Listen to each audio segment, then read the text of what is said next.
안녕하세요. 지금 이제 도심 한복판에서 흉기를 들고 사람을 죽이겠다고 달려드는 일이 있었습니다. 이러한 일이 왜 벌어졌을까? 확인도 사실 필요한 것 같은데요. 자세한 전후 사정은 이렇게 밝혀지질 않았습니다. 겉으로 드러난 건 흉기를 든 남성이 또 다른 남성을 이제 찌르겠다고 쫓아가면서 추격전을 벌였다라는 건데요. 이러한 일이 벌어졌던 건 누군가가 돈을 빌렸고 돈을 빌려놓고 갚지 않았다라는 겁니다. 돈을 빌렸지만 갚지 않았다라는 그 사실 자체만으로도 그 갚지 않았던 사람은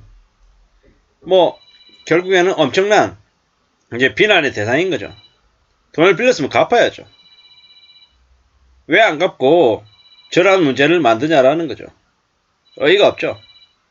얼마나 화가 났으면 저런 일을 벌였나 라는 그런 좀 측은한 마음도 사실 드는 거죠. 돈을 안 갚은 놈. 그래서 저러한 문제가 생겼다. 그러면 어떻게 해야 됩니까? 저렇게 돈을 안 갚아서 저러한 일을 만든 놈, 그놈에 대해서도 실제로 처벌이 필요하다는 겁니다. 근데 대한민국은 사기를 치고 돈을 빌리고 안 갚겠다고 배를 째면 얻지 못하는 곳이 이놈의 나라입니다.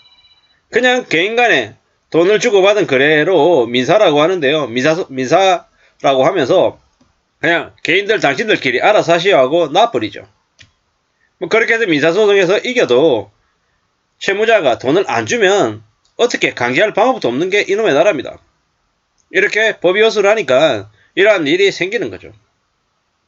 돈 안 갖고 자기들은 잘 먹고 잘 살고 이러는데 돈 빌려달라고 할 때는 울고불고 사정하고 안 빌려주면 죽겠다 싶어서 빌려주면 빌린 놈이 갑이 되고 빌려준 사람이 을이 되는, 피해자가 을인데 참 어떻게 되나라는 생각이 드는 거죠. 여기 나와 있는 뉴스 내용으로 봤을 때는 돈을 빌렸지만 갚지 않은 사람들, 돈을 빌린 사람이 있고 돈을 빌려준 사람이 있고 또 제3자가 있는데, 이 제3자가 남의 돈 문제에 끼어들었다가 되려 이 돈을 빌려준 사람에게 원한을 갖게 만들어서 이러한 추격전이 벌어진 거죠. 어이가 없는 일인 거죠. 어이가 없는 일이다. 말리는 사람을 찌를 게 아니라 원래 안 갚는 놈을 찔러야 되는 게 맞는데 이게 뭔가 싶기도 하고요. 도대체 어떻게 말렸길래 저런 건가 라는 생각이 좀 들기도 하고 좀 눈에 보이는 게 없는 것 같습니다.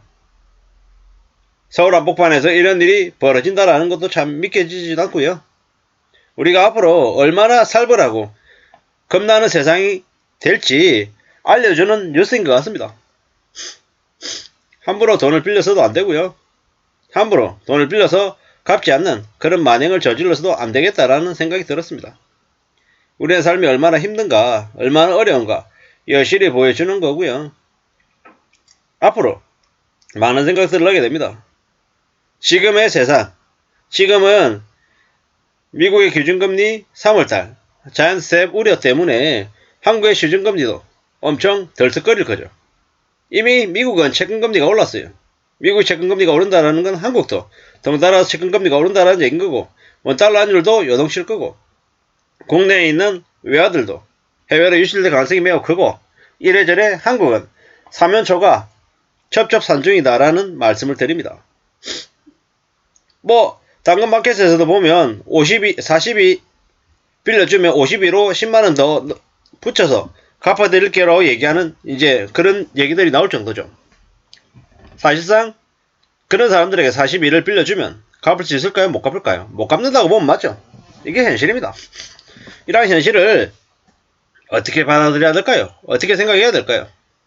꽤 어렵고 꽤 충격적이고 꽤 혼란스러운 일들이 차고 넘칠 것 같다라는 겁니다.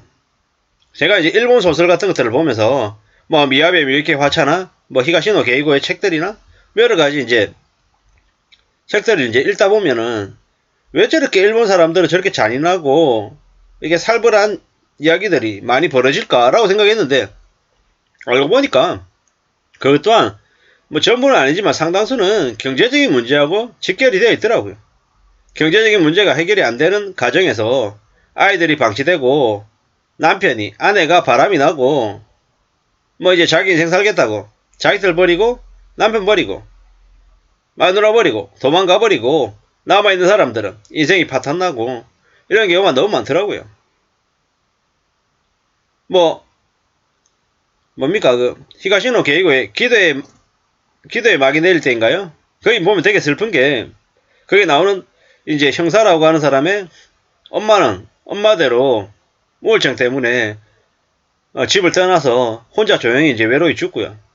또 거기에 나오는 이제 여주인공은 이제 자기 아버지하고 이제 도망자의 삶을 살았던 거예요. 도망자의 삶. 왜? 자기 엄마가 남긴 빚 때문에 자기 아빠와 자기가 그냥 자기 집에서 제대로 살 수가 없었던 거예요.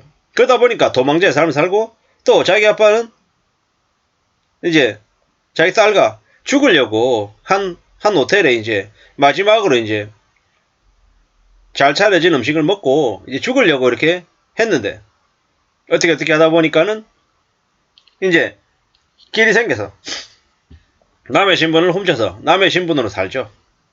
이런 것들을 보면서 무슨 생각이 드냐? 경제적인 문제가 대부분의 우리의 살아가는 문제하고 직결이 된다. 저기에 있는 저 흉기를 들고 난동을 부린 저분 또한, 저 사람 또한 왜 저런 결정을 했을까요? 왜? 돈 빌리고 갚지 않은 놈 때문에 자신의 인생이 망가져서 저러지 않았나 라는 생각이 드는 거죠. 대한민국의 법이 좀 더 강화되고 사기를 친 놈, 돈을 빌린 놈들에 대한 처벌이 더 강력해져야 되는데 그게 안 되다 보니까 저런 일이 벌어지는 게 아닌가 라는 생각이 들죠. 이번에 전사기로 저쪽에서 극단적인 선택을 하신 분도 나오죠.